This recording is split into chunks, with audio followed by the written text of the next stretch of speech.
Hello friends, welcome back to our channel. நம்ம இன்றைக்கி இந்த வீடியோவில் என்ன பார்க்க போகிறோம் அப்படின்னா, சமயபுரத்து மாரியம்மன் இருக்கிற பச்சைப்பட்டினி விரதத்தை பற்றியும், எங்கள் வீட்டில் நாங்கள் சாமி கும்பிட்ட மாரியம்மன் சாமி கும்பிட்டதை பற்றியும் இன்றைக்கி அவங்க கூட நான் வந்து ஷேர் பண்ண வந்திருக்கேன்.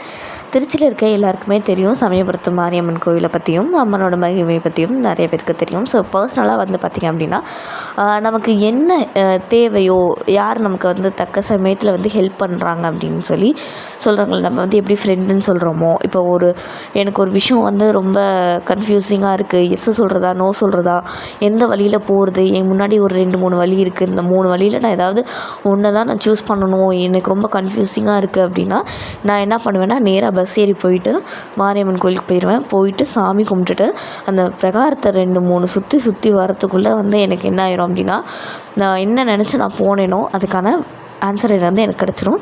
ஸோ இது வந்து என்னோடய பர்சனல் எக்ஸ்பீரியன்ஸ். அதை நான் உங்கள் கூட நான் ஷேர் பண்ணுறேன். எத்தனை பேருக்கு வந்து இந்த மாதிரி நடந்திருக்குன்னு சொல்லி மறக்காமல் கமெண்ட் செக்ஷனில் கமெண்ட் பண்ணுங்கள். பச்சைப்பட்டினி விரதம், இந்த பேர்லேயே உங்களுக்கு தெரியும், அம்மன் வந்து நமக்காக வந்து விரதம் இருக்கிறாங்க. இந்த விரதம் இருக்கிறது வந்து எப்போ இருப்பாங்க அப்படின்னா, மாசி மாதம் கடைசி ஞாயிறுலேருந்து பங்குனி மாதம் அடுத்த கடைசி ஞாயிறு வரைக்கும் இந்த வந்து விரதம் இருக்கிறதா வந்து சொல்கிறாங்க. ஸோ இந்த டைமில் வந்து அம்மனுக்கு வந்து என்ன நெய்வேத்தியம் கொடுப்பாங்க அப்படின்னா, நீர்மோர், பானகம், துள்ளு மாவு, இளநீர், அந்த மாதிரி குளிர்ச்சியான ஐட்டங்கள் தான் வந்து நெய்வேத்தியங்களும் வைக்கப்படுது. தயிர் சாதத்தில் வெங்காயம் போட்டு, அதெல்லாம் வந்து ரொம்ப குளிர்ச்சியாக இருக்கும் இல்லையா. ஸோ இது வந்து கொடுப்பாங்க, நெய்வேத்தியமாக வச்சுருப்பாங்க. ஒவ்வொரு ஞாயிற்றுக்கிழமையும் வந்து ஒவ்வொரு கிராமங்கள்லேருந்து, ஒவ்வொரு கிராமம்னு சொல்ல முடியாது, சுற்றி உள்ள கிராமங்கள்லேருந்து அம்மனுக்காக கூடக்கூடிய பூ போகும். அம்மனுக்கு வந்து பூ கொண்டு போவாங்க. நாங்கள் வந்து எப்போ கும்பிடுவோம் அப்படின்னா, இந்த பங்குனி மாதத்தில் வர அந்த 4 ஞாயிறாக இருக்கட்டும், இல்லைனா வந்து மாசி மாதத்தில் வர கடைசி ஞாயிறாக இருக்கட்டும். ஸோ உங்களுக்கு எப்போ விருப்பமோ அப்போ கும்பிட்டுக்கலாம். நாங்கள் வந்து பார்த்திங்கன்னா பங்குனி மாதத்தில் 3ஆவது ஞாயிற்றுக்கிழமை இல்லைனா 4ஆவது ஞாயிற்றுக்கிழமை, எங்களோட நேரத்தை பொறுத்தும் எல்லோரும் குடும்பத்தில் இருக்க எல்லாருமே வந்து அசம்பிள் ஆயிடுவோம்.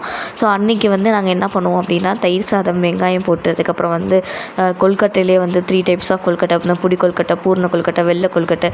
ஸோ 3 கொல்கட்டையும் வச்சுட்டு, அதுக்கப்புறம் வந்து நான்வெஜ் செய்வோம். ஒரு சில வீட்டில் வந்து வெஜ்ஜு செய்வாங்க. ஒவ்வொருத்தருக்கும் ஒவ்வொரு பழக்கம். ஸோ நாங்கள் வந்து நான்வெஜ் வச்சு சாமி கும்பிட்டோம். என்னை பொறுத்த வரைக்கும் வந்து பார்த்திங்கன்னா, இதில் வந்து சயின்டிஃபிக் ரீசன்ஸும் இருக்குது. ஏன்னா வந்து இந்த ஏப்ரல், மே இந்த டைமில் வந்து பார்த்திங்க அப்படின்னா வெயிலோட தாக்கம் வந்து ஜாஸ்தியாக இருக்கும். இந்த டைமில் வந்து நமக்கு அதிகமான அம்மை நோய் பரவறதுக்கான சான்சஸும் அதிகமாக இருக்கும். ஸோ இதை தடுக்கிறதுக்கு நீர்மோர், இளநீர், பானகம் இதெல்லாம் வந்து நம்ம அதிகமாக எடுத்துக்கலாம். ஸோ இதை எடுக்கும்போது நமக்கு உடம்பு வந்து குளிர்ச்சியாக இருக்கும். வெயிலோட தாக்கத்துலேருந்து நம்ம குறையும் உடம்பு.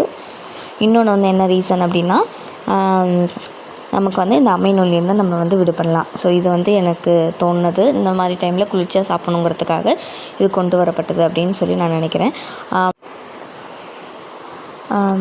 இந்த மாதிரி தான் எங்கள் வீட்டில் வந்து ஒவ்வொரு வருஷமும் இந்த மாரியம்மன் சாமி கும்பிட்டுட்ருக்கோம். ஸோ நாங்கள் வந்து எங்களை பொறுத்த வரைக்கும் இது வந்து ரொம்பவே நல்லாயிருக்கு, இந்த மாதிரி சாமி கும்பிட்றது. நல்லதாக நினைப்போம், நல்லதே நடக்கும். ஸோ வாங்க நெக்ஸ்ட் வீடியோவில் உங்களை பார்க்குறேன். அது வரைக்கும் பை.